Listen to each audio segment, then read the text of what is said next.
The morning of September 15, 1944, began like any other day at Camp Sterling, a small military installation tucked away in the rolling hills of rural Nebraska.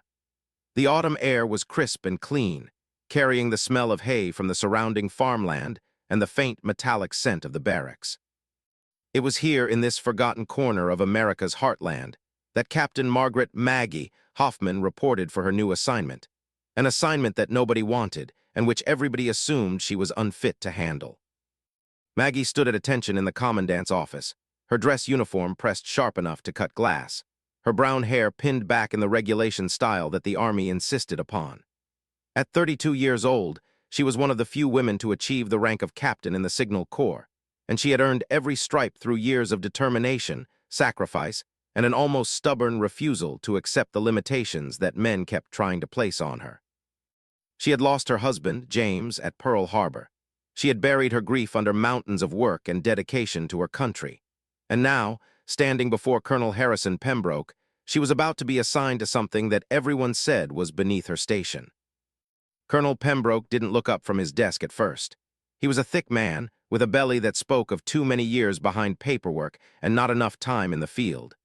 He had the kind of face that looked permanently suspicious, as though he had spent his entire life convinced that the world was trying to pull something over on him. "Captain Hoffman," he finally said, his voice carrying the slow drawl of someone from the deep South. "I'm going to be honest with you, this assignment is, well, it's not what I would normally hand to an officer of your rank and experience." Maggie kept her eyes fixed on the wall behind his head, maintaining her military bearing. She had learned long ago that showing emotion was a luxury she couldn't afford.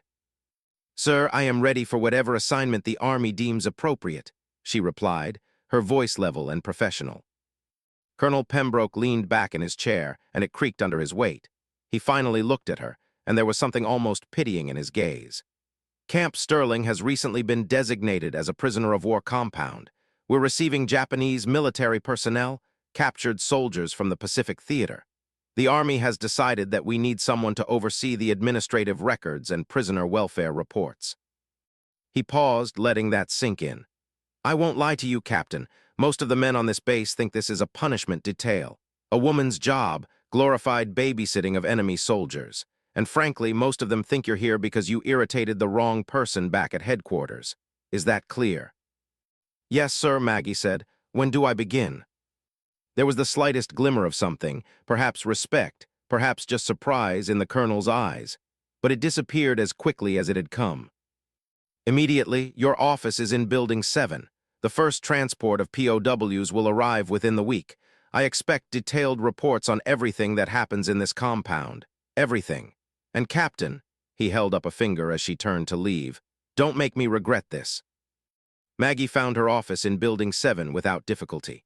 It was small, barely more than a closet, with a single desk, 2 filing cabinets, and a window that looked out onto the parade ground. The walls were bare cinder block painted an institutional green that reminded her of a hospital. On the desk was a stack of files, a typewriter, and a note written in sloppy handwriting that read, "Good luck, you're going to need it. SGT, Hawkins." She spent that first day reading every document available to her about the incoming prisoners. The Geneva Convention required that captured soldiers be treated humanely. They were to receive adequate food, shelter, medical care, and the opportunity to maintain their dignity and send letters home. On paper, it all sounded reasonable, even honorable. Maggie had always believed in following the rules, in doing things the right way. She had been taught that honor and duty were the cornerstones of military service, and she had lived by those principles her entire life. But over the next few days, as she attended briefing meetings with the other officers, she began to hear things that troubled her. "These are the enemy," Major Stevens said during one such meeting, his face flushed with some dark emotion that Maggie couldn't quite name. "They would kill every one of us without hesitation if given the chance. Why should we waste good food on them?" "The Geneva Convention," Maggie began, but Major Stevens cut her off with a laugh. "The Geneva Convention is for civilized enemies, Captain. These are Japanese. They don't play by the same rules we do. Everybody knows that." Several of the other officers chuckled, but their eyes slid away from hers when she looked at them. None of them would meet her gaze directly. It was cowardly, Maggie thought. They believed what the major said, but they wouldn't say it themselves. They needed someone else to do the talking for them. The Army has designated this camp as humane, Maggie said carefully. Any mistreatment of prisoners could result in serious consequences for this base and everyone stationed here. Is that a threat, Captain? Major Stevens asked, his voice taking on a sharp edge. Around the table, other officers straightened, scenting conflict like sharks sensing blood in the water. No, sir, Maggie replied evenly. It's a statement of fact. What she didn't say, what she would never say out loud, was the simple truth. She was a woman, and they expected her to know her place. She was out of uniform in every way that mattered to them. She was the type of person they dismissed without a second thought. And perhaps that was exactly what she needed to work with. The first transport arrived on a cool morning with low gray clouds hanging over the base like a held breath. Maggie stood at the gates with Colonel Pembroke, Major Stevens, and a dozen enlisted men. The trucks rumbled through the gates with a sound like distant thunder. The prisoners descended from the trucks, and Maggie felt her breath catch in her throat. They looked so young. That was her first thought, and it stayed with her even as she tried to focus on the administrative details, the paperwork, the chain of custody forms that needed to be completed. So many of them were barely out of their teens. Their uniforms hung on them loosely, bearing the marks of battle and hardship. Their faces were thin and tired, their eyes showing a kind of haunted awareness that she recognized because she had seen it before, in the eyes of soldiers coming back from combat. But it was one prisoner in particular who caught her attention. His name was Akiro Tanaka, and according to the documents, he had been a petty officer in the Imperial Japanese Navy. He was perhaps 30 years old, with a face that had been weathered by sun and salt and fear. As the prisoners were being processed, he looked directly at Maggie, and for just a moment their eyes met. She saw something there, a question, maybe, or a plea. She wasn't sure. And then the moment passed, and the guards were moving the prisoners along toward the barracks. That evening, Maggie began her first report. She typed carefully, describing what she had observed, noting the condition of the prisoners, the facilities they had been assigned to, the apparent health status of the men. She emphasized the importance of treating the prisoners with basic decency and respect, not out of any sympathy for them, but because it was right, and because it was the law. She didn't realize that by doing so, she had started down a path that would eventually turn her entire world upside down. The next morning, one of the prisoners was in the infirmary. His name was Yamamoto, and he had been beaten. According to the camp medic, Dr. Robert Chen, the injuries looked as though they had been inflicted by someone wearing military boots and carrying a grudge. The medic showed Maggie the bruises on the man's ribs and back, the cut above his eye that required 3 stitches. Yamamoto refused to say who had hurt him, insisting through an interpreter that he had fallen during processing. Everyone knew he was lying. Maggie filled out an incident report. She submitted it to Colonel Pembroke, carefully documenting what she had observed and what Dr. Chen had reported. She kept her language neutral and factual, letting the evidence speak for itself. The report disappeared. When she asked Colonel Pembroke about it 2 days later, he waved his hand dismissively. These things happen during processing, Captain. The men are frightened, they struggle, there are minor altercations. It's all part of bringing them into line. It's not something that needs to be escalated. Sir, that prisoner was beaten. And now he's healing, the colonel interrupted. Is there anything else in your report that concerns you? Maggie wanted to push back. Everything in her screamed that this was wrong, that this was exactly the kind of abuse that the Geneva Convention was designed to prevent. But she had learned, as a woman in a man's army, that there were times when pushing too hard only made them dig in their heels. There were times when subtlety was a greater weapon than directness. No, sir, she said quietly. Good, then let's move on. I expect your weekly report on my desk by Friday morning. As Maggie left his office, she made a decision. She began keeping 2 sets of records. The official records that went to Colonel Pembroke, carefully edited to highlight nothing controversial, and a second set of records kept locked in her desk drawer that documented everything she saw, every incident, every prisoner with suspicious injuries, every time food was withheld or rations were reduced, every instance of guards using more force than necessary during routine procedures. At night, alone in her small room in the officers' quarters, she would type out these reports on a personal typewriter she had brought with her. She used no official letterhead, no military formatting. Just plain words on plain paper, documenting what was really happening at Camp Sterling. She knew even then that what she was doing was dangerous. If anyone found these records, if anyone discovered that she was going over the heads of the camp leadership, the consequences could be severe. She could face charges of insubordination. She could be discharged dishonorably. Her career, everything she had built, could be destroyed. But she also knew something else, something that went deeper than fear or ambition. Her husband had died fighting for a nation founded on principles of justice and human dignity. If she couldn't stand up for those principles when it mattered most, then what had his sacrifice meant? What was the point of any of it? So she documented, she watched, she waited. And over the next few weeks, as autumn turned toward winter and the leaves fell from the trees around Camp Sterling, she began to notice something unexpected. Not all of the guards were the same. Some of them, men like Sergeant Thomas Reynolds and Private Daniel Kim, treated the prisoners with something approaching respect. They followed regulations precisely. They ensured that rations were distributed fairly. They spoke to the prisoners as human beings, not as animals to be degraded. And in return, those guards never had incidents in their sections, never had prisoners with mysterious bruises, never had trouble with morale or discipline. Other guards, particularly Major Stevens and a cluster of men who seemed to be his inner circle, took a different approach. They were rough, contemptuous, looking for reasons to punish, to demean, to exert power over the captive men who had no way to fight back. And Maggie began to realize something else, something that troubled her even more deeply. The prisoners were not breaking. They were not becoming bitter or violent or resentful in the way that Major Stevens and the others seemed to expect. Instead, many of them were adapting. They were learning English. They were working hard on the details and farm assignments that they had been given. Some of them were even becoming, not friends exactly, but something like colleagues with the guards who treated them fairly. The guards who treated them poorly, conversely, found themselves facing increasing difficulties. Tools would go missing. Work details would be completed slowly. There was never any overt rebellion, never any clear violation that could be documented, but there was a quiet resistance that made their jobs harder. It was Sergeant Reynolds who first approached her with an idea. He came to her office on a cold November afternoon, when the snow was just beginning to dust the Nebraska landscape with white. He was a big man, with the kind of weathered face that spoke of a life spent outdoors, and his eyes held a sharp intelligence that reminded Maggie why he had been promoted despite his youth. "Captain Hoffman," he said quietly, making sure to close the door behind him, "I think there's something you should know." Maggie set down her pen and gestured for him to sit. "Go ahead, Sergeant." "I've been watching what you're doing," he said. "How you're keeping those private records, documenting things." Maggie's heart went cold. She had been careful, she thought. She had been so careful. "I don't know what you mean," she said, but her voice wavered slightly. "It's okay," Reynolds said quickly. "You're not in trouble, not from me, and I don't think you will be from me, but I want to help.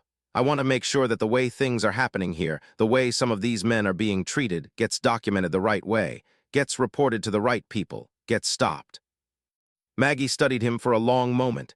It was a test, she realized. Someone was testing her. Either Reynolds was genuinely trying to help, or this was a trap, an opportunity for someone higher up to catch her in an act of insubordination. She made a choice. She had always been good at reading people, at understanding what they wanted and who they were beneath the surface. And something in Sergeant Reynolds' manner, something in the set of his shoulders and the steady gaze of his eyes, told her that he was sincere. "Why would you do that?" she asked. "Why would you risk your career?" "Because it's right," Reynolds said simply. "Because I signed up to serve my country, and part of that service is making sure we act like the good guys. My father fought in the First World War, Captain. He used to tell me that we had to be better than our enemies, not because it made us weak, but because it made us strong. Because it meant that when we won, we could do it with our heads held high. I believe that, and I think you do too." After Reynolds left, Maggie sat alone in her office for a long time, staring at the typewriter on her desk. She thought about her husband. She thought about the oath she had taken when she joined the military. She thought about the faces of the prisoners, young men, most of them, far from home, utterly powerless in a foreign land that seemed to view them as less than human. And she made another choice. She would keep documenting. But more than that, she would start building a case. A real case with details and dates and specifics that couldn't be ignored or dismissed. She would gather evidence of the abuse and the violations of the Geneva Convention. She would make sure that when the time came, she had something solid enough to present to people who had the power to do something about it.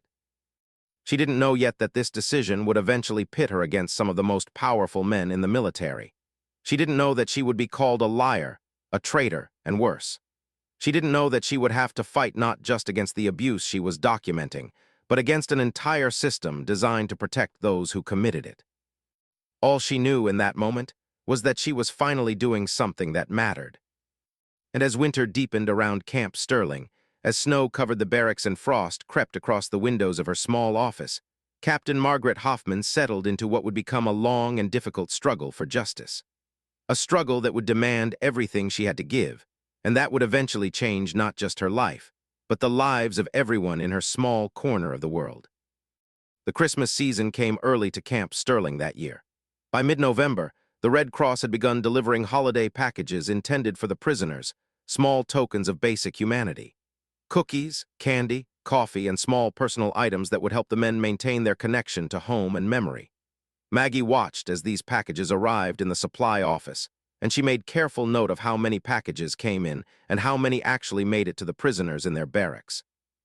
The number that was missing was staggering. It took her 3 weeks to fully document the discrepancy.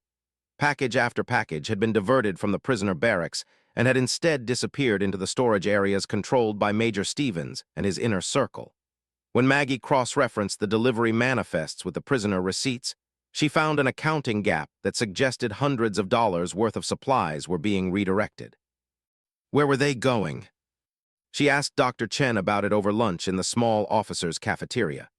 The doctor, a man of Chinese descent who had joined the army to fight against Japanese militarism, was poking at a plate of cafeteria food with the kind of resigned expression that only a long-suffering military man could manage. "The prisoners aren't getting their packages," Maggie said quietly, speaking in a voice low enough that only Chen could hear her above the clatter of plates and the ambient noise of conversation around them. Chen looked up, his expression shifting from weary to alert. "What do you mean, not getting them?"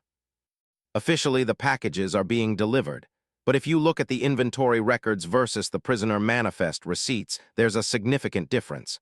Hundreds of items are arriving and then just disappearing." Chen set down his fork carefully. "That's a serious allegation, Captain." "I know," Maggie said. "I'm not making it lightly. I'm still trying to figure out where the supplies are actually going." "Be careful," Chen said, and his voice had taken on a note of genuine concern. "Asking questions about what Major Stevens is doing, that's dangerous territory. The man has friends, powerful friends." "I'm not asking questions," Maggie replied. "I'm just analyzing the paperwork. The paperwork speaks for itself." But that wasn't entirely true. Over the next few weeks, Maggie did ask questions, carefully, indirectly, and always through channels that left no trail. She befriended Alice Murphy, a young administrative assistant who worked in the supply office. Alice was bright and eager to please, and she was also deeply troubled by some of the things she had been instructed to do. "They tell me to mark things as damaged or lost," Alice confessed one afternoon when Maggie ran into her at the post exchange, where soldiers could purchase personal items. "But they're not damaged, and they're not lost. They're just being redirected somewhere else. I don't know where, I don't want to know, but I know it's wrong." "Why don't you report it?" Maggie asked gently. Alice gave her a look that was equal parts pity and fear. "To who?" "Major Stevens is connected to Colonel Pembroke, and his friends include some of the highest-ranking enlisted men on this base. If I report it, I'll be persona non grata here within a week. And I need this job, Captain. I need it badly." Maggie understood. She had always understood that fear, the fear of speaking up, of making yourself a target, of risking your career, and you're standing for something that might not make any difference anyway. She had felt that fear herself many times. The only difference was that she had decided, somewhere along the line, that some things were worth the risk. By early December, Maggie had pieced together a substantial picture of what was happening at Camp Sterling. The stolen packages, which contained items that the soldiers could trade or sell on the black market, were being distributed to military personnel at a considerable profit. Major Stevens and his circle were using the prisoners' humanitarian aid as a personal enrichment scheme. They were stealing from men who were already at their mercy, men who had no way to protest or seek justice. It was petty in some ways, small-time theft and black market dealing, but it was also profoundly revealing of the moral character of those involved. If men would steal from captured prisoners, what else would they do? What other abuses might they justify? Maggie decided it was time to escalate. She needed to document not just the theft, but also the pattern of abuse that she had been quietly recording. And she needed to do it in a way that couldn't be ignored or dismissed as the complaints of a woman trying to cause trouble. She reached out to an old friend from her time at Signal Corps headquarters, Captain William Foster, who had moved into a position in the Inspector General's office. Foster was one of the few men in the military who had treated her as an equal from day one, who had fought for her when others tried to have her removed from various positions. He was also, Maggie knew, a man with a deep commitment to justice and regulation compliance.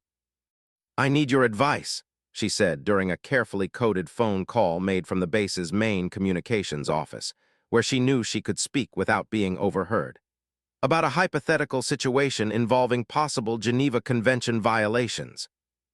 Foster was quiet for a moment on the other end of the line. Then he said, "Come to headquarters, file a leave request, come see me in person, don't put anything in writing, not yet." 2 weeks later, Maggie took official leave and drove to Omaha, where the regional military headquarters was located. Foster met her in a small office and listened carefully as she laid out everything she had documented. She had brought copies of her personal records, carefully transcribed so that there was no original typewriter that could be traced, and she had brought the financial discrepancies that showed the theft of Red Cross supplies. When she finished, Foster sat back in his chair and ran his hands over his face. "My God," he said quietly. "This is serious, Maggie. Do you understand that? If you pursue this, if you make official allegations, there will be consequences. You'll be painted as a disgruntled female officer trying to cause trouble for your superiors." "I know," Maggie said, "but it's the truth. The prisoners are being abused. They're being deprived of supplies that they're entitled to under international law, and the officers in charge are profiting from it." "Have you reported this to your commanding officer?" "Colonel Pembroke has already seen the documentation on the abuse. He dismissed it, and I strongly suspect he's aware of the financial discrepancies as well. He may even be profiting from them himself." Foster stood and walked to the window, looking out over Omaha. The city sprawled in the distance, a landscape of brick buildings and wide streets. "If you want to do this officially, I can help," he said finally. "I can launch a formal investigation, but once we start down that road, there's no going back. Your career at Camp Sterling will be over. You'll be transferred, probably to a post nobody wants. You'll be marked as someone who makes trouble." "I know," Maggie repeated, "but if I don't do this, who will?" Foster turned back to face her. "All right," he said, "but we do this carefully. We do this by the book. We build an airtight case before we make any allegations. And we need to be very, very careful about how we present the evidence, because the moment we go official, people will try to discredit you. They will use every weapon at their disposal." "I understand." "Do you?" Foster asked, and there was something almost fierce in his gaze. "Because I'm not sure you do, Maggie. I've seen good officers destroyed by this kind of thing.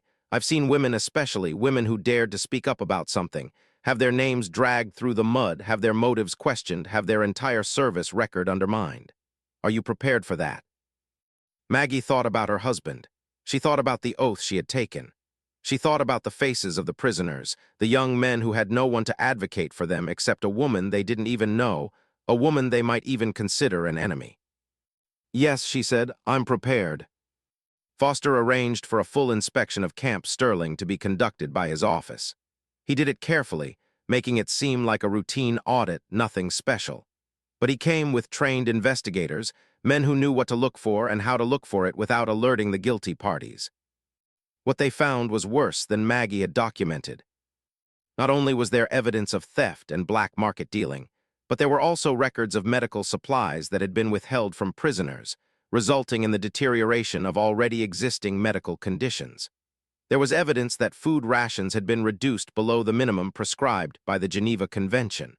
There was a pattern of beatings and excessive force that had been covered up or explained away. And at the center of it all was Major Stevens, with Colonel Pembroke turning a blind eye and quite possibly benefiting from the arrangements. But there was also something else, something that came to light during the investigation. Prisoner Akiro Tanaka, the naval officer that Maggie had noticed on the first day, came forward. Speaking through an interpreter, he described a beating he had received at the hands of Major Stevens and several other guards. He described how his pleas for medical attention had been ignored. He described the systematic degradation and abuse that had been happening in the camp. His testimony changed everything. Under the Geneva Convention, abusing a prisoner of war was not just a violation of regulations. It was a war crime, and war crimes could result in courts-martial, in dishonorable discharge, in potential criminal prosecution. The investigation was expanded. Additional interviews were conducted. Documents were subpoenaed. The thefts were traced, and the money was followed to various bank accounts and known black market contacts. By late January, Foster called Maggie back to headquarters. This time, his manner was somber. "We're going to move forward with a formal investigation," he said. "We're going to recommend courts-martial for Major Stevens, and we're going to recommend a comprehensive review of Colonel Pembroke's command. But I need to be honest with you, when this becomes public, it's going to be ugly. And Camp Sterling is going to become the center of attention. You're going to be called as a witness." "I understand," Maggie said. "And there's something else," Foster continued. "Colonel Pembroke has already started making phone calls. He's claiming that you fabricated evidence, that you have a personal grudge against Major Stevens, that you're trying to sabotage Camp Sterling because you feel slighted or passed over for promotion. He's painting you as a spurned woman on a vendetta." Maggie had expected this. She had known, intellectually, that it would happen, but hearing it stated so plainly still hit her like a physical blow. "So what do I do?" she asked quietly. "You stay professional," Foster said. "You answer every question honestly. You provide documentation. You let the evidence speak for itself. And you prepare yourself for the fact that a lot of people are going to believe Colonel Pembroke's narrative instead of yours. That's just going to be the reality." When Maggie returned to Camp Sterling, things were different. Word had gotten out, not the full truth, but rumors, fragments of information twisted and reshaped. Some of the officers treated her with open hostility. Others simply avoided her, as though she might be contagious. Colonel Pembroke called her into his office. "I hear you've been making allegations," he said, his voice cold and sharp as a blade. "Serious allegations against senior officers." "I've documented violations of the Geneva Convention," Maggie replied, maintaining her professional demeanor despite the tension in her chest. "I've reported them through proper channels." "You've gone behind my back," Pembroke said. "You've undermined my authority. You've made accusations that could damage the reputation of this installation and the men who serve here. Do you have any idea what you've done?" "Yes, sir," Maggie said. "I've done my duty." "Your duty?" Pembroke laughed, and it was a harsh, ugly sound. "Your duty is to follow the chain of command. Your duty is to report to me, not to go running to headquarters with stories about abuse that may or may not have happened. Your duty is to remember that you're a woman playing soldier in a man's army, and you should probably learn to stay in your lane." There it was, the thing that underlay everything. Not just the abuse, not just the theft, but the fundamental disrespect for her. The belief that she didn't belong, that her voice didn't matter, that she should have simply accepted the lies and the corruption and kept quiet. Maggie met his gaze steadily. "Sir, I stand by my reports." "Well, that's unfortunate," Pembroke said, "because your reports are about to make your life very difficult. You're reassigned, effective immediately. You're being transferred to Fort Benning, Georgia. You'll serve out the remainder of your commission there, and you'd better hope that your service record remains untarnished, because if there's even a hint of impropriety in your next assignment, I will personally ensure that you never work in the military again. Do I make myself clear?" "Yes, sir," Maggie said. 3 days later, she was gone from Camp Sterling. But what she left behind was a spark that would ignite into a full-scale investigation and a series of courts-martial that would eventually draw national attention.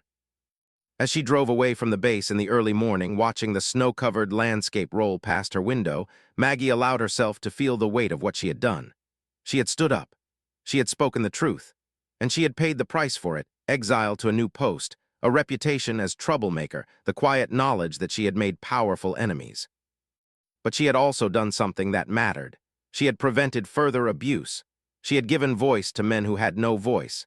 She had held the system accountable, even though the system had tried to destroy her for doing so. Fort Benning sat sprawled across the Georgia landscape like a city of its own, with rows of barracks stretching endlessly beneath the heavy southern sun. Maggie arrived in mid-February, when the weather was beginning to warm but still carried the chill of a dying winter. Her new assignment was in the Medical Records Division, administrative work, essentially the kind of position that would have been beneath her rank and experience if she hadn't already been effectively exiled. She understood what was happening. The army was trying to bury her, to shuffle her away to a position where she would be out of sight and hopefully out of mind. An officer reassigned to medical records after making waves at her previous posting would quickly become known as someone to avoid. Career advancement would be unlikely. Meaningful work would be scarce. Within a few years, she would likely take her pension and disappear, forgotten. The other officers at Fort Benning confirmed this suspicion, though not through any explicit discussion. They simply didn't invite her to the officers' club. They didn't include her in social gatherings. They treated her with the polite coldness reserved for people who had committed some unnameable transgression. And yet Maggie had also learned something important from her time at Camp Sterling. She was stronger than their judgment. She was more real in some fundamental way than their attempts to erase her. She threw herself into her work at Fort Benning.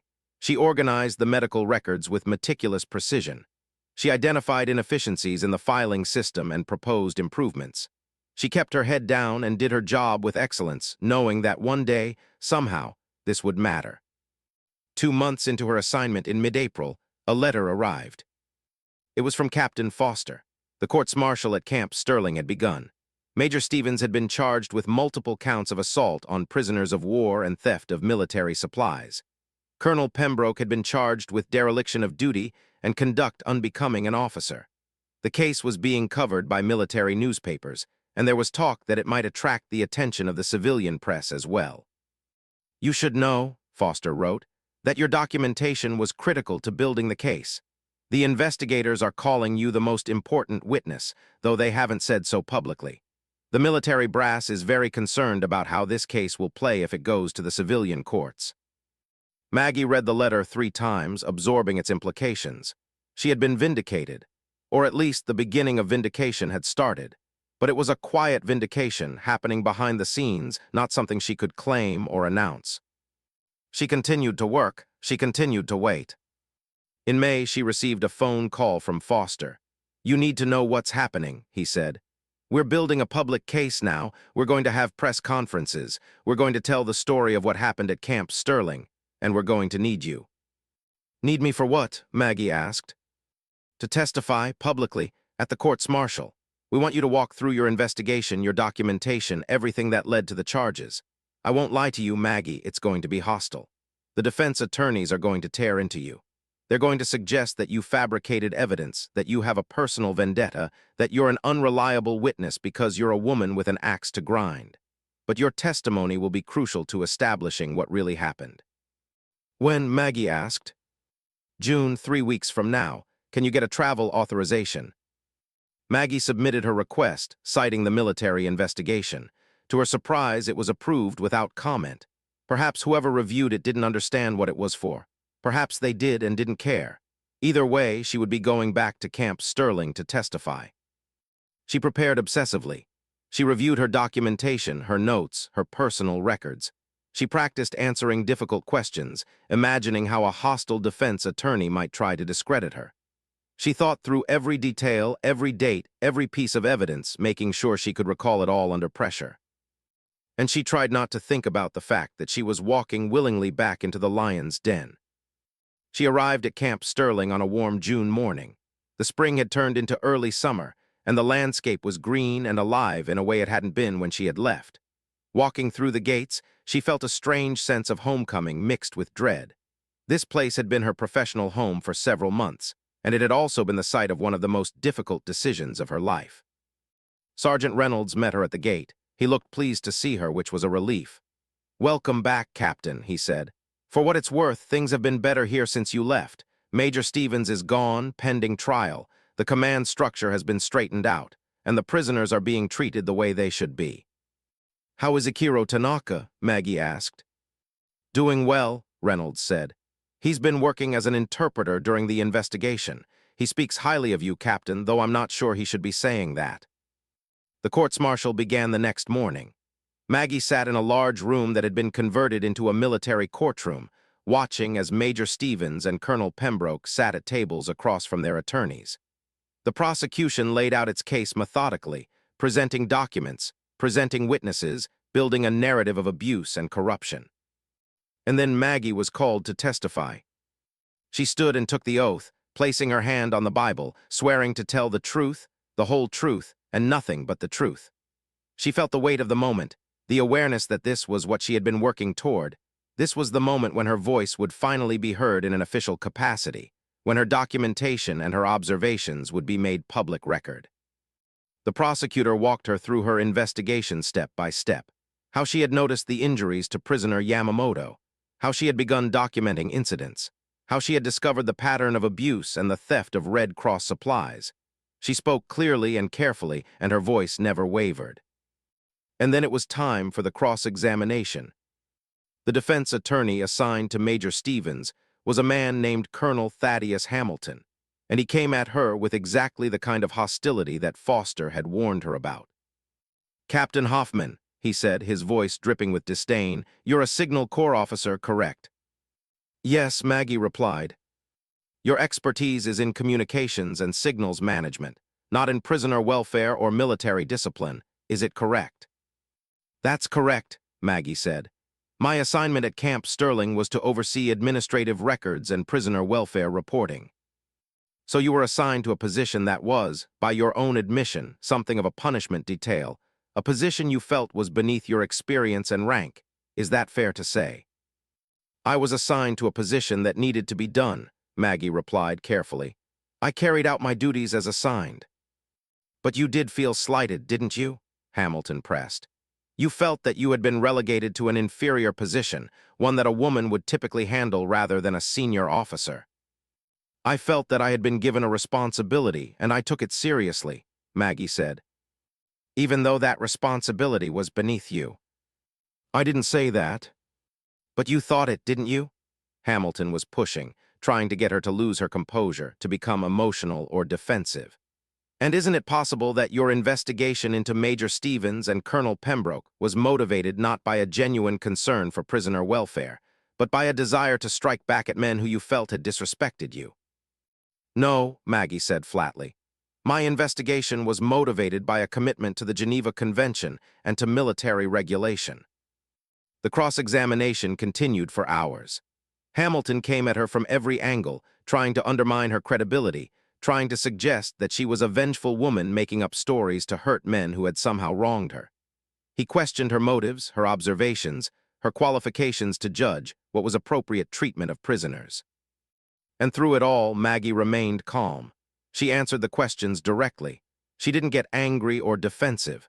She simply stuck to the facts, to what she had observed and documented.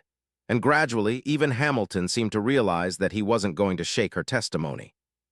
When the prosecution rested and she stepped down from the witness stand, she felt a curious kind of peace. She had said what needed to be said. She had told the truth. Whatever came next was beyond her control. The courts-martial lasted 2 weeks. At the end, the verdicts came back. Major Stevens was found guilty on all counts. He was sentenced to 15 years in military prison, to be dishonorably discharged, and to pay restitution for the stolen supplies. Colonel Pembroke was found guilty of dereliction of duty and conduct unbecoming an officer. He was sentenced to dismissal from the service, a reduction in rank, and to pay a fine. The verdicts made the newspapers. The national press picked up the story. "War Hero UNCOVRS Abuse ATPOW Camp," one headline read. "Female officer stands up to military corruption," another declared. But the headlines that mattered most to Maggie came from the official Army Communications Office, in a statement released by the Judge Advocate General's office.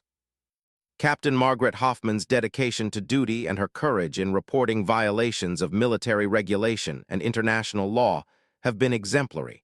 Her actions have resulted in the prevention of further abuses and have upheld the integrity of the military justice system. Captain Hoffman is commended for her service." It was a commendation, not a grand gesture. It was professional acknowledgement, not personal vindication. But it was official, it was on record, and it meant that she had been right. 3 days after the verdicts were announced, Maggie received new orders. She was being transferred again, this time to a position in the Inspector General's office, working directly with Captain Foster. She was being given a promotion to major, and she was being recognized as someone who had the courage and integrity to stand up for what was right, even when doing so was difficult. She packed her bags at Fort Benning without regret. She drove back to Camp Sterling for one final visit before reporting to her new position. Sergeant Reynolds was waiting for her at the gates. "I wanted to say goodbye," she told him, "and to thank you. You were brave speaking to me that day in my office. That took courage." Reynolds smiled. "No more than what you did, Captain. You took a greater risk than I did. I just helped you carry it." Maggie walked through the camp one more time, seeing it with new eyes. The barracks were cleaner now. The prisoners moved with a different kind of bearing, less broken, less beaten down. The treatment had improved visibly and demonstrably. And then she went to the prisoner compound. Ikiro Tanaka was there waiting for her. The interpreter had told him that she was coming, and he had asked permission to speak with her. A guard escorted her into the prisoner area, and Tanaka approached with a formal bow. Through an interpreter, he spoke. "Captain Hoffman, I want to thank you. You saw that we were human beings. You saw that we deserved respect. Because of you, others saw that too." Maggie felt tears threaten, and she blinked them back. "I was just doing my job," she said quietly. "No," Tanaka replied after the interpreter translated. "You were doing more than that. You were doing what was right, even though it cost you. That is courage." As Maggie drove away from Camp Sterling for the final time, she thought about that word, courage. She had never thought of what she had done as courageous. It had simply seemed like the only option, the only thing that made sense given her principles and her understanding of what it meant to serve. She had documented the truth because the truth mattered. She had reported the abuses because they violated everything she believed in. And yes, it had cost her. It had cost her career advancement, at least temporarily. It had cost her the respect of some of her fellow officers. It had cost her a place at Camp Sterling, a position that, for all its difficulties, had mattered to her. But what it had given her in return was something far more valuable. The knowledge that she had done the right thing. The knowledge that she had made a difference.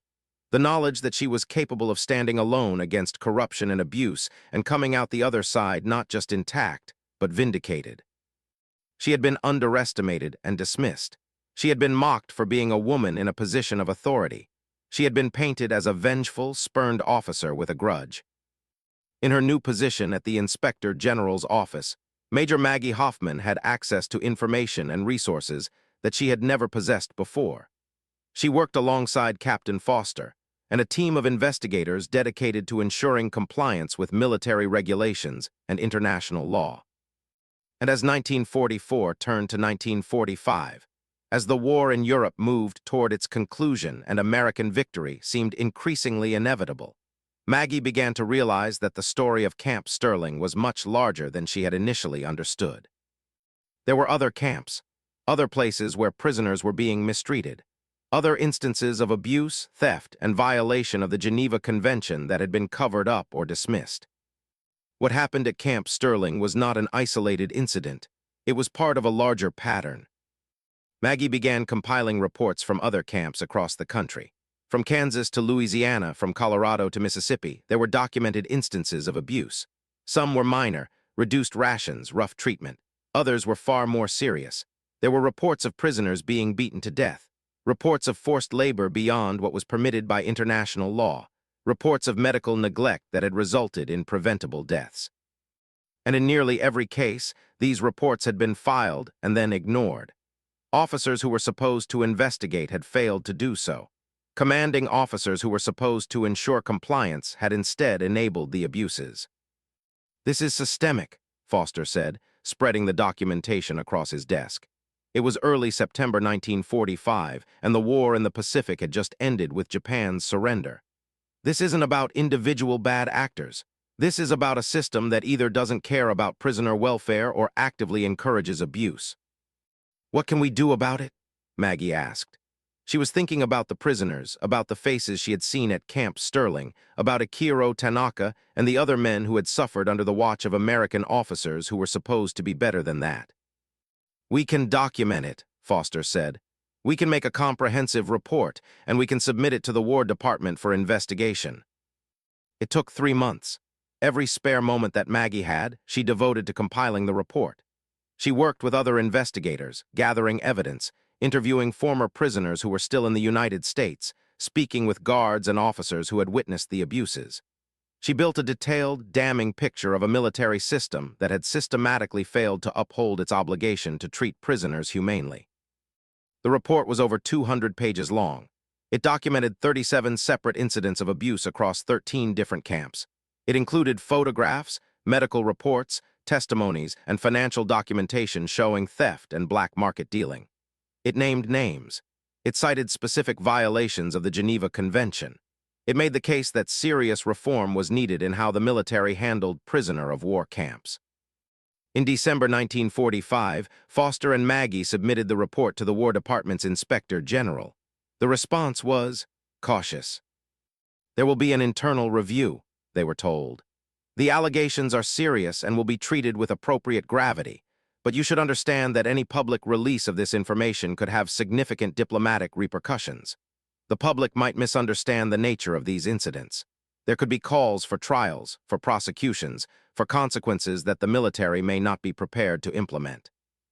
In other words, Maggie understood, the military didn't want this to become public knowledge.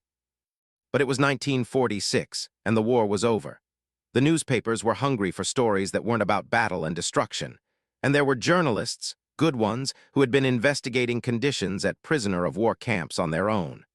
One of them was a woman named Elena Chen, a reporter for a national news service, who had been trying to get access to official information about prisoner treatment.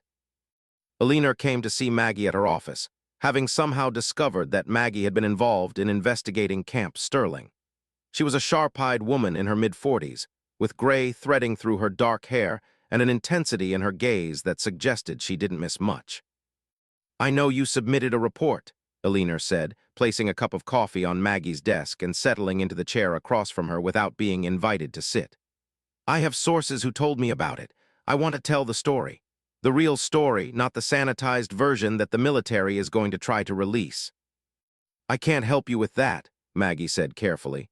"I'm bound by military regulation. I can't release official documents to the press." "I'm not asking for documents," Elena said. "I'm asking you to tell me what you found, off the record if necessary.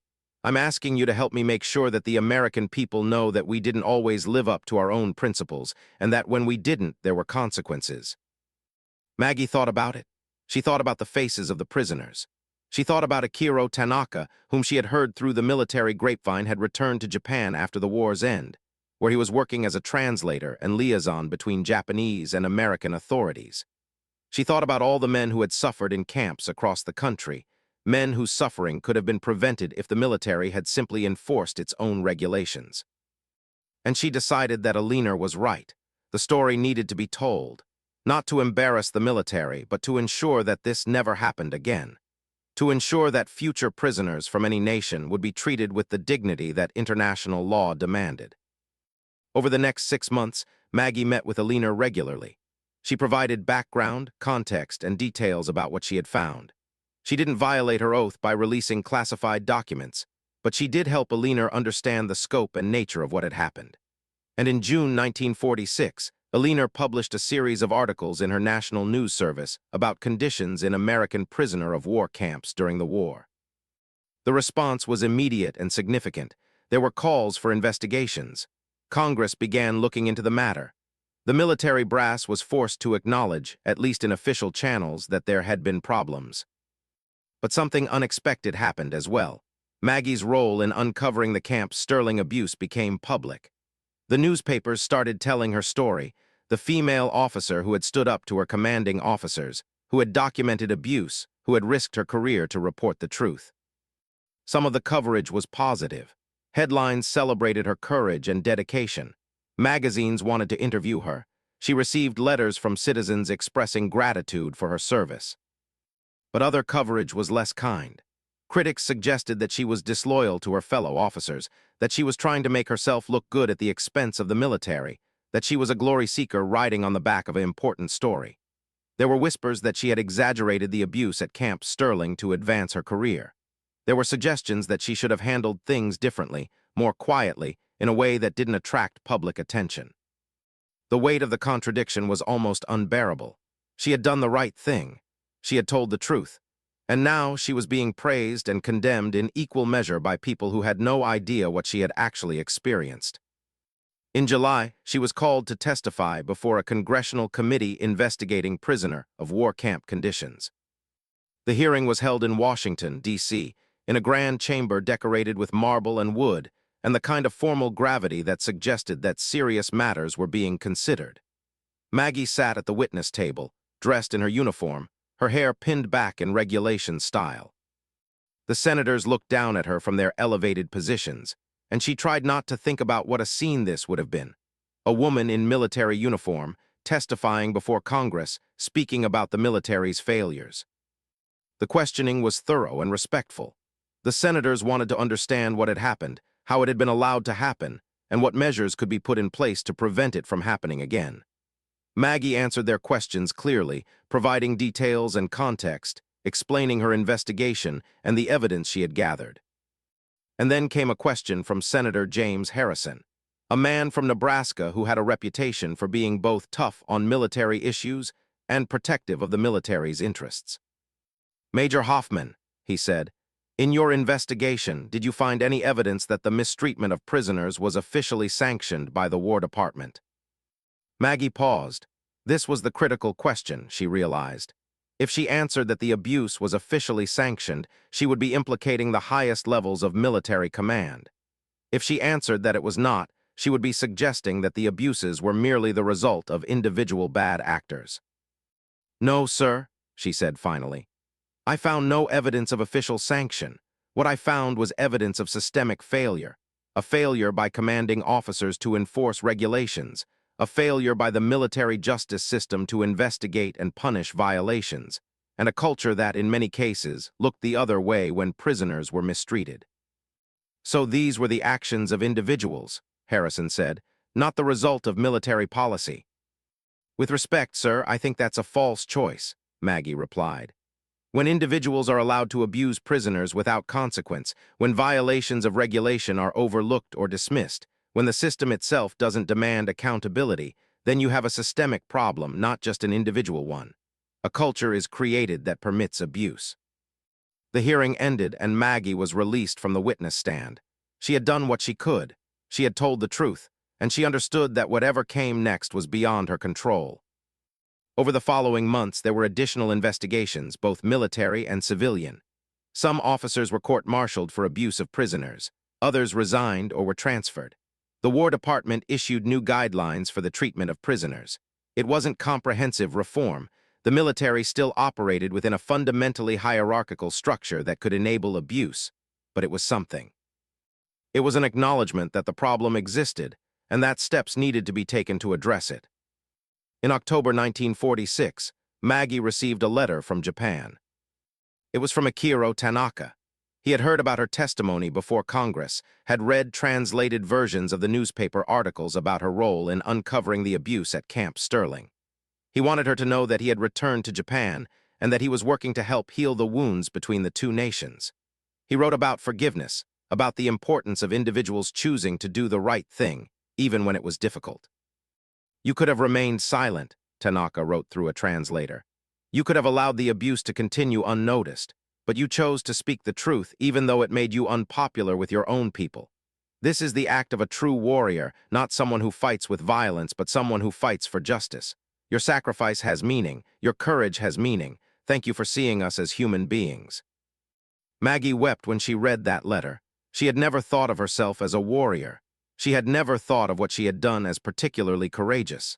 She had simply done what seemed right, what the oath she had taken demanded. But perhaps that was what courage really was, not some dramatic action or grand gesture, but simply choosing to do the right thing when doing so was difficult. Choosing to speak the truth when lies would have been easier. Choosing to stand with the powerless against those with power. It wasn't glamorous. It wasn't always rewarded. It often came with costs and consequences that the person taking the stand hadn't anticipated. But it was necessary. And in the end, it was the only thing that mattered. By the end of 1946, Maggie had been promoted to the rank of lieutenant colonel. She had become a minor celebrity in military circles, known as the officer who had uncovered abuse at a prisoner of war camp and had the courage to report it. She was offered positions at various military schools and training facilities. She was recognized, at least officially, as someone who had done important work. But the most important recognition came in a letter from the War Department, in a formal document that was filed in her personnel record. Lieutenant Colonel Margaret Hoffman is hereby commended for her exemplary service in investigating violations of military regulation and international law at Camp Sterling. Her dedication to duty, her commitment to justice, and her courage in reporting abuse have set a standard for military conduct that honors the uniform and upholds the honor of the United States Army. It was a professional commendation, not a personal vindication. But it was official, it was on record, and it meant that the military, that massive, bureaucratic, often unjust institution, had been forced to acknowledge that she had been right and that her actions had mattered. As she read the letter, Maggie thought about all the decisions that had led to this moment. The decision to keep documenting when it would have been easier to stop. The decision to report abuse when doing so might have ended her career. The decision to testify before Congress, to speak publicly about military failures, to refuse to protect the institution at the expense of truth. Every one of those decisions had been difficult. Everyone had carried the risk of serious consequences. And somehow, against the odds, she had managed to do the right thing and survive the consequences. She was not naive enough to believe that all stories ended this way. She knew that for every person who successfully challenged authority and injustice, there were dozens who tried and were destroyed by the attempt. She had been fortunate in many ways, but she had also been brave and smart and patient. She had built her case carefully. She had found allies. She had refused to give up. The years following the congressional hearings were strange for Maggie. On the surface, everything seemed to be going well.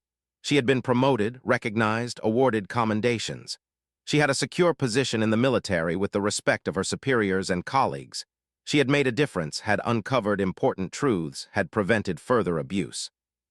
But underneath the surface, something deeper was happening, something that no amount of official recognition could quite fix. It started with small things. She would be at social functions with other military officers, and conversations would stop when she entered the room. Men who had been friendly before would suddenly become distant, treating her with polite coldness that suggested they didn't quite trust her. She overheard whispers, "Glory hound, woman who betrayed her own people, couldn't just let it go." There was a faction in the military, she realized, that had not forgiven her for what she had done. These were men who viewed her actions as a betrayal of military solidarity, as a violation of the unspoken code that you didn't air the military's dirty laundry in public. They saw her as having chosen prisoners over her fellow officers, enemies over her own side. It didn't matter to them that she had been following regulations, obeying the Geneva Convention, upholding international law. To them, she had betrayed the Brotherhood. In 1947, she received orders for a new assignment. She was being sent to the Pentagon, to a position in the office of the Inspector General, a good assignment, an important one. But it also meant leaving the close-knit community of military bases where she had developed some friendships and relationships. It meant starting over, in a new place, where people knew her primarily as the woman who had caused trouble. She settled into a small apartment in Arlington, Virginia, just across the Potomac from Washington. She threw herself into her work, investigating military administrative procedures, reviewing compliance with regulations, ensuring that the lessons of Camp Sterling were being incorporated into military policy across the services. It was meaningful work, important work, but it was also lonely. She had never married again after James's death. She had focused on her career, on proving herself in a male-dominated institution that didn't particularly want her there. Her only real relationships had been professional ones, with people like Captain Foster, with Sergeant Reynolds, with others who had supported her. And many of those relationships had cooled somewhat as the initial crisis of Camp Sterling faded and people wanted to move on with their lives. In 1948, she was invited to give a lecture at a military academy about investigative procedures and the importance of maintaining ethical standards in military command. The lecture was well received, and afterward, several officers approached her to ask questions and to offer their support. One of them was Colonel David Brennan, a career military man about her age who had spent much of the war in a staff position and had risen through the ranks based on his administrative competence and political skill. "Impressive presentation," he said, approaching her in the reception area after the lecture. "You made some important points about the need for independent oversight." "Thank you," Maggie replied, extending her hand. "It's an important issue. A lot of military officers don't want to hear that kind of criticism, but I think it's necessary if we want to maintain any kind of ethical standard. I agree, Brennan said, and there was something in his expression that suggested he actually meant it. I was following the Camp Sterling situation pretty carefully at the time. I thought your handling of it was exemplary. A lot of people didn't agree with me, but I did. They talked for another 20 minutes, and Maggie found herself enjoying the conversation. Brennan was intelligent, well-informed, and importantly, he didn't seem to view her as a threat or a traitor. He was one of the few senior officers she had met in recent years who seemed to understand why she had done what she had done and who didn't resent her for it.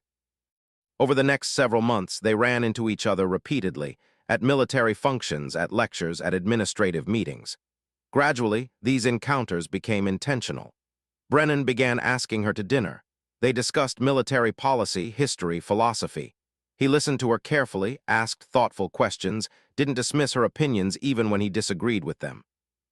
In a military culture that seemed increasingly hostile to her, Brennan's attention and respect felt like a lifeline. By the end of 1948, they had become close. By early 1949, there were whispers among military circles that they were a couple. It was the kind of thing that would have been considered inappropriate in an earlier era, but in the post-war period, it seemed to be accepted, even celebrated. An officer, both career military, both intelligent and accomplished.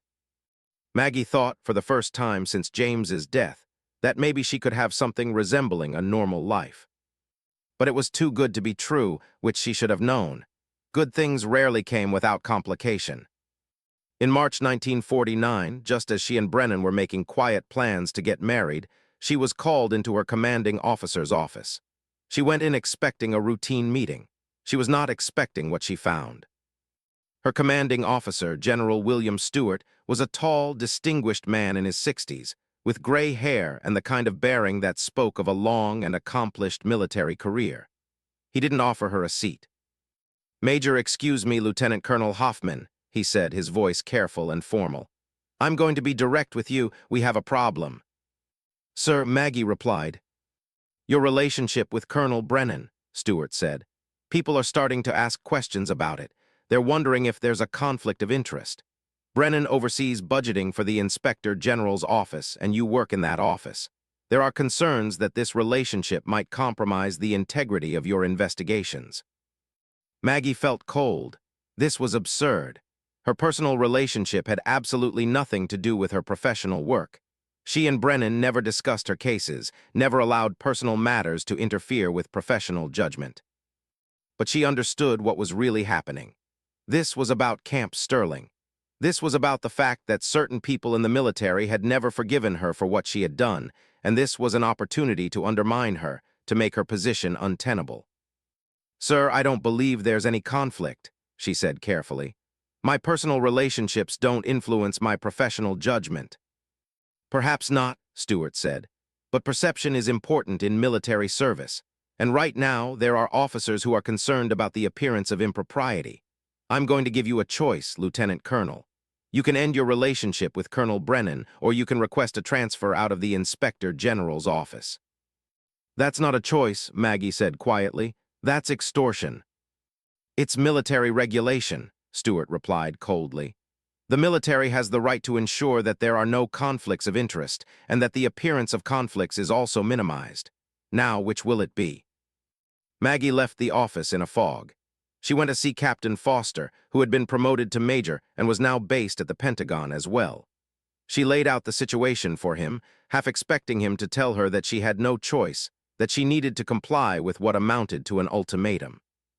Instead, Foster was angry. "This is retaliation," he said flatly. "This is about Camp Sterling. They've wanted to punish you for that from the beginning, but they couldn't do it directly because you were right and they were wrong. So now they're finding other ways to make your life difficult. They're using your personal life as a weapon." "What should I do?" Maggie asked. Foster was silent for a long moment. "I don't know," he admitted finally. "If you go public with this, you'll be challenging the military's authority over officer conduct. You might win, but you might also end your military career.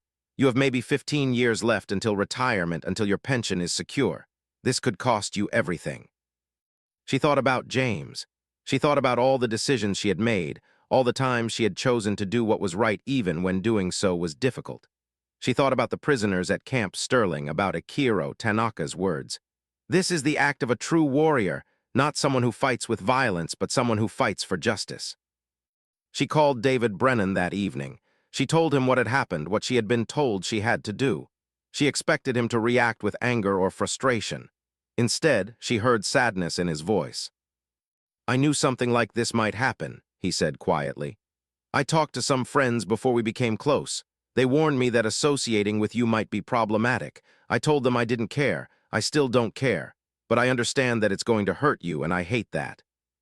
"We don't have to give up," Maggie said. "We could fight this. We could lodge a complaint with the Army's legal division. We could argue that the order is discriminatory, that it violates our rights as service members." "And we could lose," Brennan said gently. "Maggie, I love you, but I'm not going to let you destroy your career for me. If you stay in the Inspector General's office, it means staying away from me. If you want to stay with me, you need to accept a transfer. Either way, you're faced with an impossible choice, and I won't be the reason you have to make it." "Don't do this," Maggie said, and she could hear the desperation in her own voice. "Don't make it noble. Let me fight for this. Let us fight for it." "I can't," Brennan replied. "I've seen you fight for so many things, Maggie. You've sacrificed so much. I won't watch you sacrifice your future for a relationship that's only been real for a few months. Choose yourself. Choose your career. That's what I'm asking you to do." Maggie didn't want to accept it. She wanted to fight. But she understood what Brennan was saying. She understood that she had already given so much, fought so many battles, and she understood in her heart that he was right. The next day, she went to General Stewart and told him that she was requesting a transfer. She was reassigned to a training position in Alabama, working with military personnel to teach ethics and military regulation. It was important work, but it was also exile. It was moving her away from Washington, away from the centers of military power, away from David Brennan. She left Washington in May 1949, 5 years after her testimony before Congress, 3 years after the Camp Sterling courts-martial had concluded. The promotion, the recognition, the commendations, none of it had been enough to protect her from the informal punishment that the military system, in its most vindictive form, could administer. In Alabama, she threw herself into teaching. She trained military personnel in the importance of ethical leadership, in the necessity of maintaining standards, in the consequences of abuse of power. She became known as a brilliant instructor, someone who could inspire students to think critically about their role as soldiers and leaders. But at night, alone in her quarters, she wondered if it had all been worth it. She had done the right thing at Camp Sterling. She had uncovered abuse, had reported violations of law, had helped to bring justice.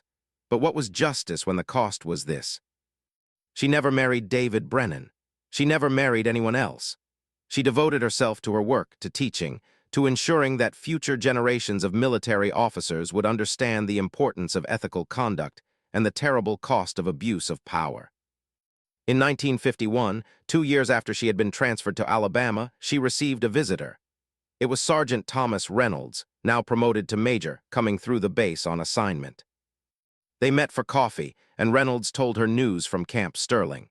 The camp was being closed down, its mission completed now that the war was over and the prisoners had been repatriated. But before it closed, the Army had commissioned a formal history of the camp, documenting its operations and the incidents that had occurred there. "Your role is highlighted," Reynolds told her. "The history credits you with uncovering abuse that would otherwise have gone unnoticed.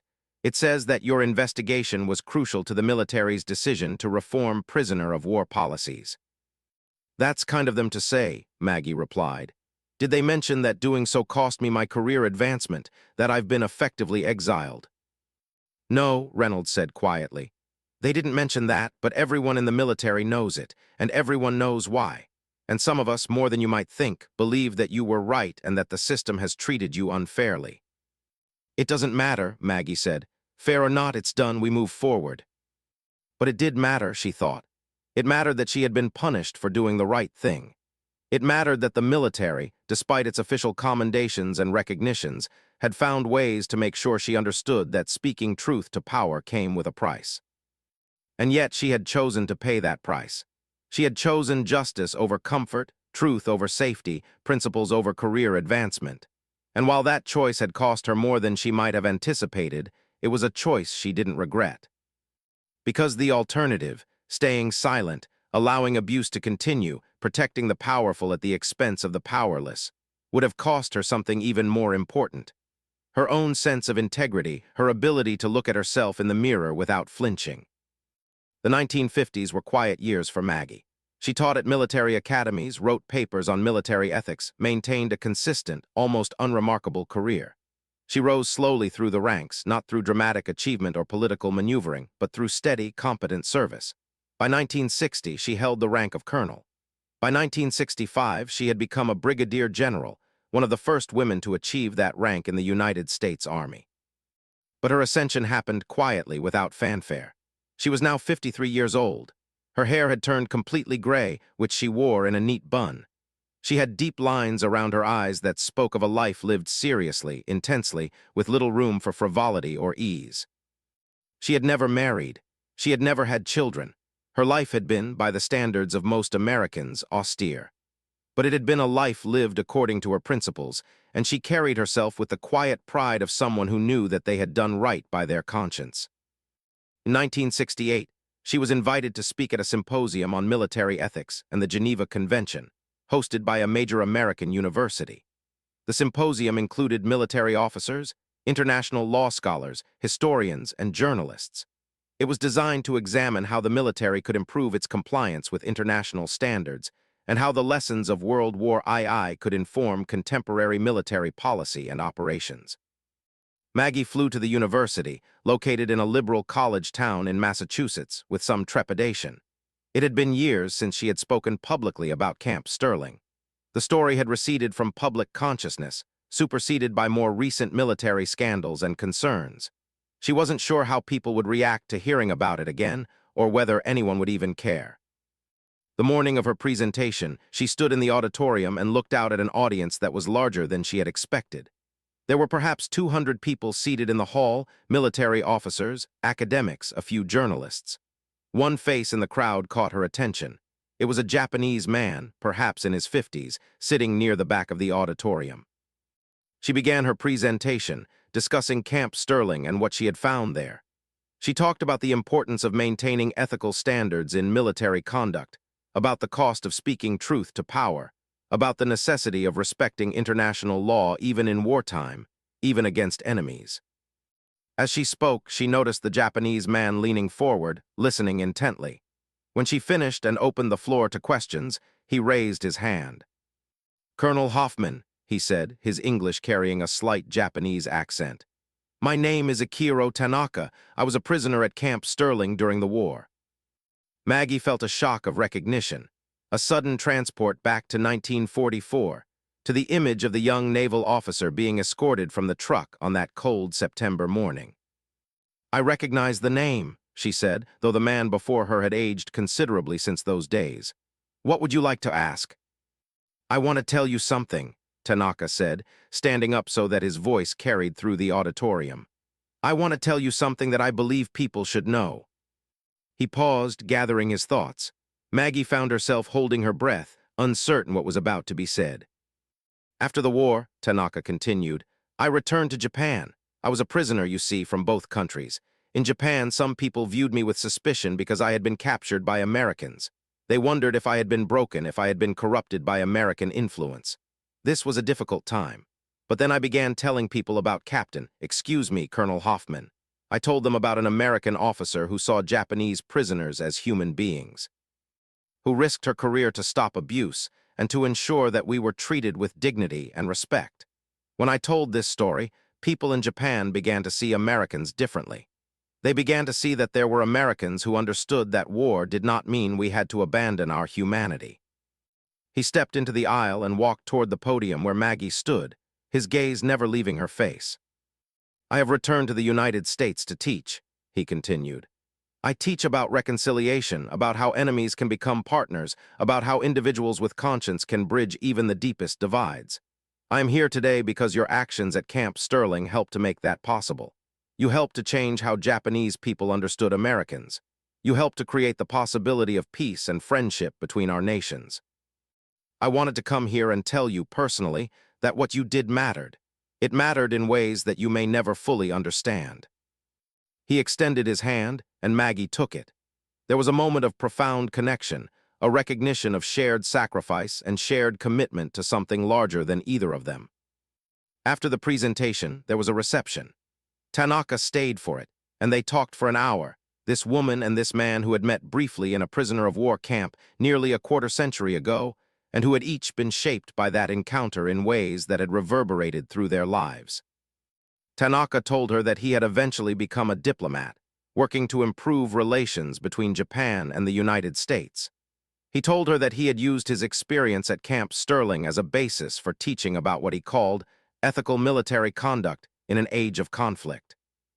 He told her that many of the policies that had eventually reformed Japanese and American prisoner treatment policies had been influenced, at least indirectly, by what had happened at Camp Sterling and by the work she had done to expose and document it. "You changed history," he told her, "not by grand gestures or dramatic moments, but by choosing to do the right thing when it was difficult and unpopular. That's the kind of change that lasts."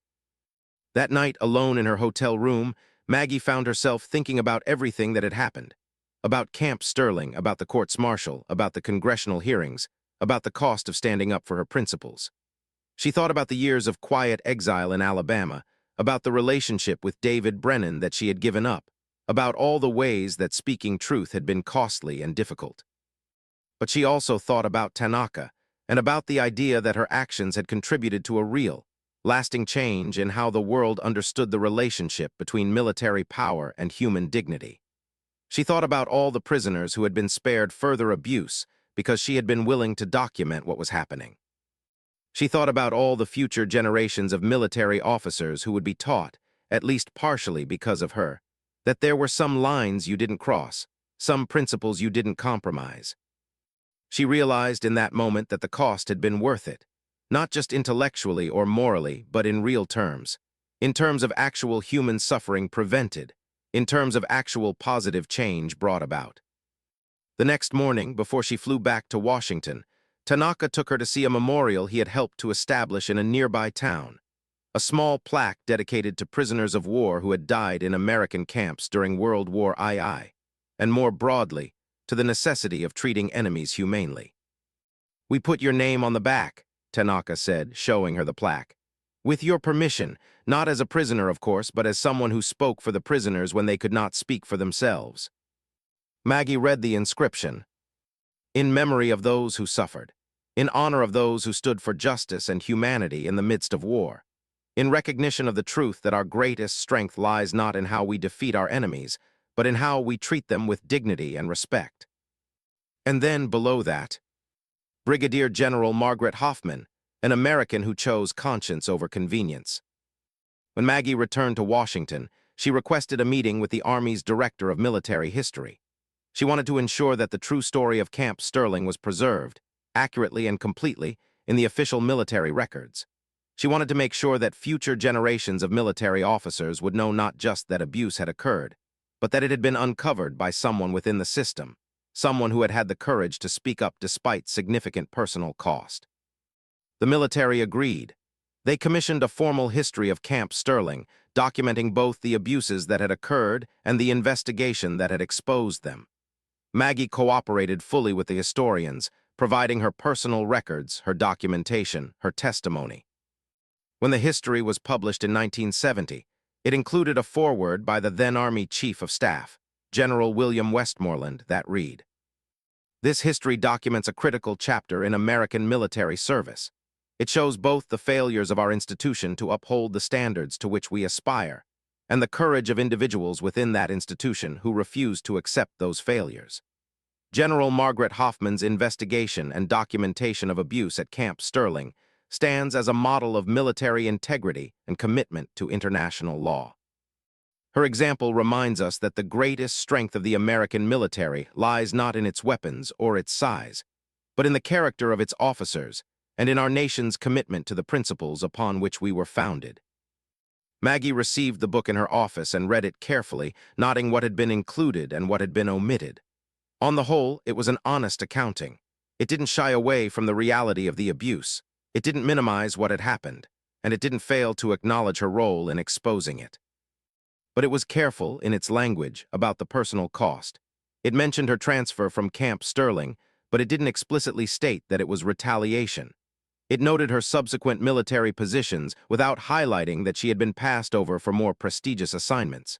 It gave her credit for her actions without really exploring what those actions had cost her. That was okay, Maggie thought.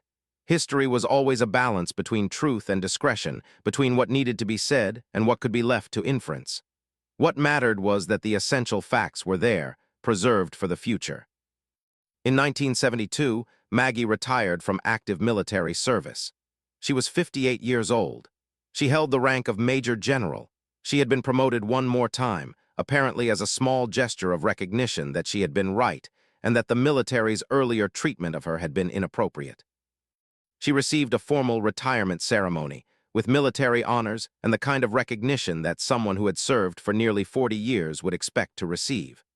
General Westmoreland himself came to preside over the ceremony.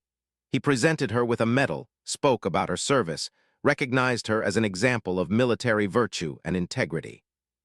It was a strange experience, receiving honors and recognition after so many years of quiet service, after so many years of being viewed as someone who had overstepped, who had caused trouble, who had betrayed the military by speaking about its failures. After the ceremony, as people were mingling at the reception, David Brennan approached her. He was now a full colonel, had risen steadily through the ranks over the decades, had married, had children, had lived the conventional military life that she might have lived if she had chosen differently. "Congratulations on your retirement," he said, extending his hand. "You've had a remarkable career." They shook hands, and for a moment, neither of them spoke. There was too much history between them, the possibility that had existed and had been destroyed by institutional pressure, the path not taken, the life that might have been if the military had simply allowed them to be together. "I'm glad to see you happy," Maggie said finally. "You married well." "Yes," Brennan said. "Patricia is wonderful. We have 2 daughters. What about you? Did you ever?" "No," Maggie said. "I never married. My career was demanding, and after what happened with you, I wasn't sure I wanted to try again. I focused on my work." "I'm sorry for that," Brennan said quietly. "I'm sorry that the military put you in a position where you had to choose between me and your career." "You were right," Maggie said. "At the time, I didn't want to believe it, but you were right.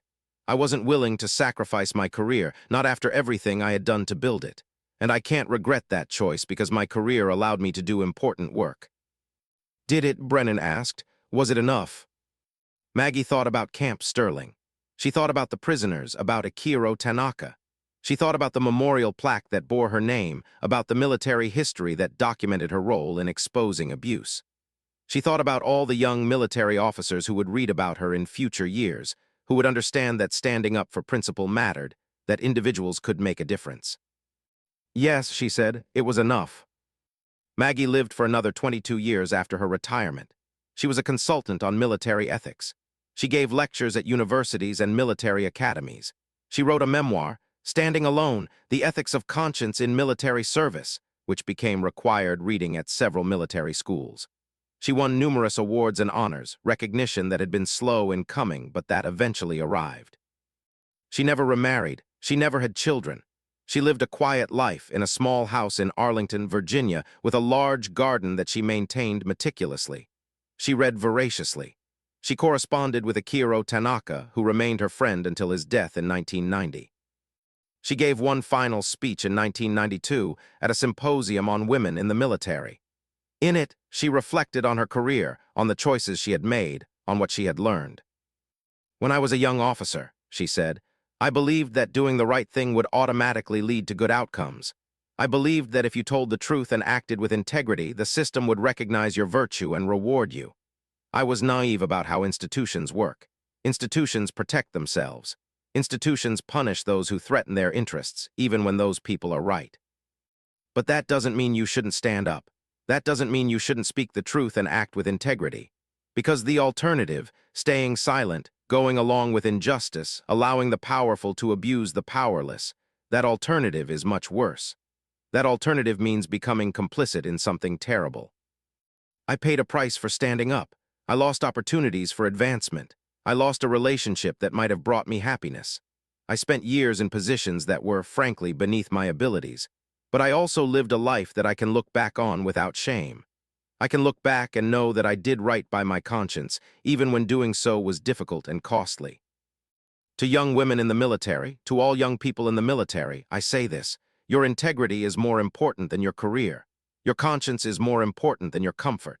If you have the opportunity to stand up for what's right, take that opportunity, even if you have to pay a price.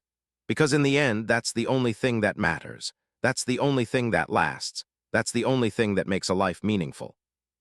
Margaret Hoffman died on March 15, 2014, at the age of 101. Her obituary in the New York Times ran nearly a full page, detailing her military service and her role in exposing abuse at Camp Sterling. The photograph that accompanied the obituary showed an elderly woman with gray hair pulled back in a neat bun, her eyes sharp and intelligent, her bearing erect and dignified. The headline read, "General Margaret Hoffman, who exposed military abuse, dies at 101. Her funeral was attended by military officers, historians, former prisoners from Camp Sterling who had traveled to pay their respects, and numerous people whose lives had been touched by her work and her example. General Westmoreland's successor delivered a eulogy, speaking about her as an example of the best of American military values: integrity, courage, and an unwavering commitment to justice. But perhaps the most meaningful tribute came from a Japanese man in his 80s, the grandson of Akira Tanaka, who stood and spoke about how Margaret Hoffman had helped to heal the wounds between two nations, how her stand for human dignity had echoed across the decades, and had helped to create a world where former enemies could become friends. "My grandfather told me that the most courageous act of war is not violent," the young man said in careful English. "It is when someone chooses to see the humanity in the enemy, when someone chooses to protect the weak against the strong, when someone chooses conscience over convenience. My grandfather knew an American officer who did this. She stood alone and she paid a price.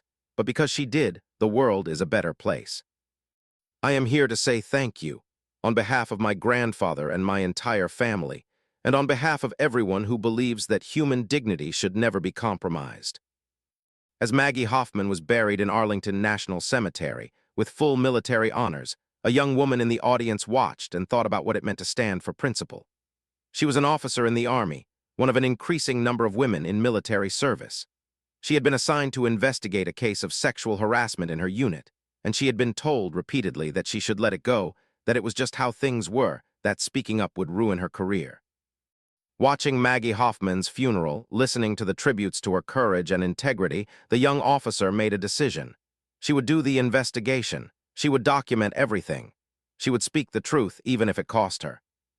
And somewhere, in whatever place, the spirits of those who have lived well with integrity exist. Margaret Hoffman smiled. Because that was her real legacy, not the awards or the honors or the military history that documented her investigation. It was the inspiration she had given to others to stand up, to speak truth, to choose conscience even when the cost was high. She had stood alone at Camp Sterling, but her stand had not been in vain.